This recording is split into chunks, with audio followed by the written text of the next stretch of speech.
So let's have a look at where we're about to explore today. You might remember in my last video I did the Denholme station. Now this site here is the location of the Denholme station. Where I'm moving to these trees was the Door Park tunnels, which I covered in the previous video. Door Park Tunnel 1, and then in this section there was Door Park Tunnel 2 and 3. The focus on this video is going to be the Hamershill tunnel, which was on the other side of the station site.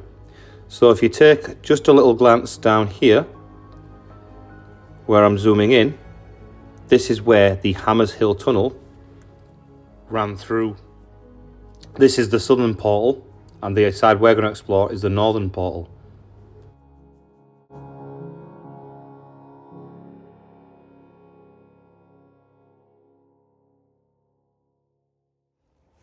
Hi guys, and I'm back for another explore, and today we're going to be focusing on the Hamershill tunnel. Now this tunnel is 153 yards long, and it was on the Great Northern Railway, so I think it was the second tunnel on approach to Denholme station. Now you've seen a previous video where I did the Door Park tunnels, which was on the other side, so if you haven't seen that video, check it out.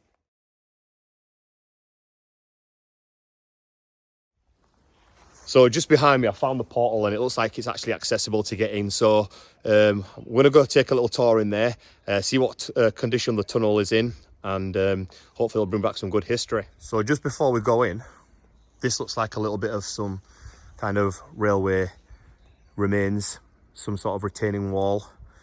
Now just behind the wall there, you can see some houses. I'm not going to film too much, but that was actually part of the Denholme station. So the railway line would have come out of the Hamershill tunnel here, and it would have led down.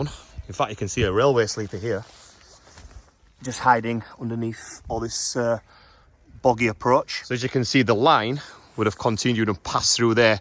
And if you watch that video on the Door Park tunnels, the line would have made its way through the station and then to the other side. So check that video out. Now check out the cutting.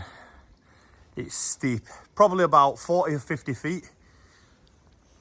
And right down there, you're looking at a really big swamp, massively swampy down there. So it's going to be interesting getting in, but just there is the Hamershill tunnel portal. It's the northern portal, and the door is open, so we're going to head in and see what the condition is.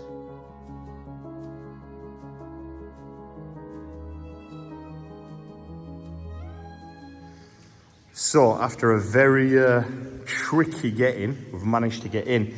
Now, if you have a look, I am literally sinking deep in here. Now, it is a short tunnel.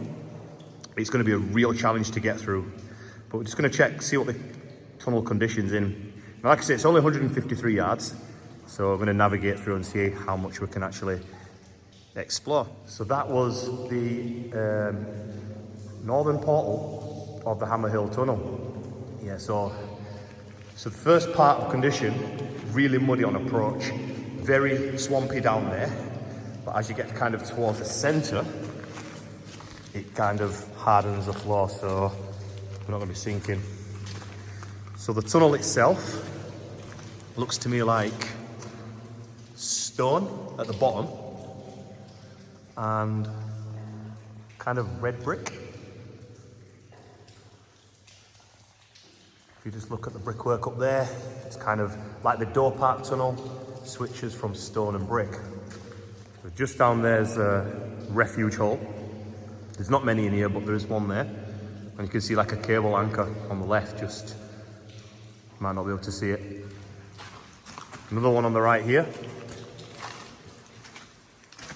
Yeah, the floor's a lot easier. So we're on a bit more of the driest spot again.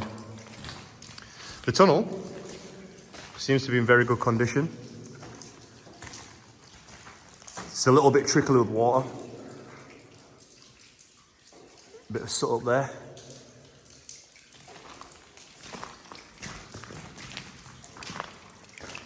You can just see here some sort of drainage where the water's leaking. A couple of cable anchors.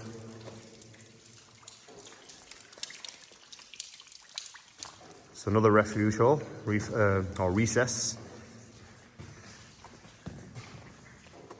What's this? Some ballast here. It's all been moved to the side. I think it's ballast anyway. It looks kind of thicker than it, so it mightn't be. It might just be some stone. You can see the red brick. So that's looking back again at the portal where we came in. Some little hole here. I wonder if that's for rats or any like beavers, badgers, whatever. Another refuge there. It's more or less just kind of cable anchors and refuges.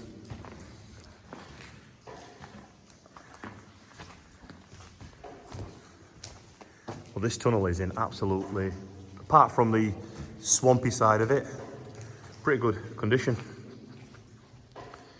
as we approach the southern portal. The refuges on the right side seem to be a little bit smaller.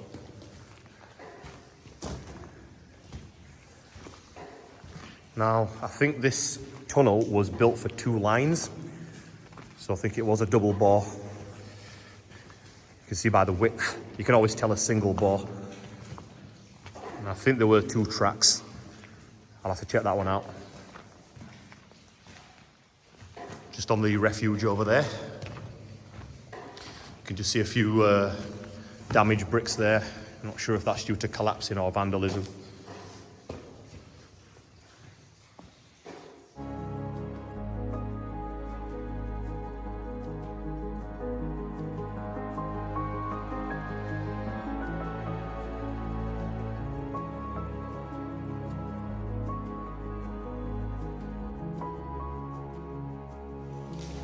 So as we approach the southern portal of the tunnel, it's a little bit more muddy at the side. It looks like it's not been filled in. However, the doorway looks like it's actually been landscaped over, but not fully. I mean, there were no rumours of this tunnel being filled in or landscaped. I knew it was open on both sides.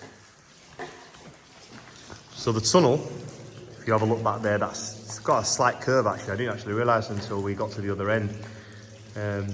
Pretty much in the same condition all the way through. Like the foundation is like stone and the top brick. And the arches are made of all brick. And again, really good condition. There's no signs of collapsing. There's a couple of stalactites up there. But apart from the swampiness in here, it's pretty much in good condition.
So guys, I've just completed a tour of that Hamershill tunnel, and I've got to say it was an experience, not so much in the tunnel, but getting inside. I mean, the approach cutting is absolutely swampy. I mean, this will probably never be used again. And it was a very big challenge. I mean, the mud is actually sunk down into the wellies, but in terms of the tunnel itself, it's pretty much the same throughout the whole tunnel. The portals are the same. The south side of the tunnel has been filled in with mud. I think someone who owns the land on the other side is probably trying to prevent people going in. So it's pretty much stone at the bottom and brick at the top throughout the whole length of the tunnel. Plenty of recesses and cable anchors, and it's in really good condition. So thank you very much for watching this one, guys. And if you haven't seen the Door Park tunnel video, please give it a watch, and don't forget to like and subscribe. See you next time.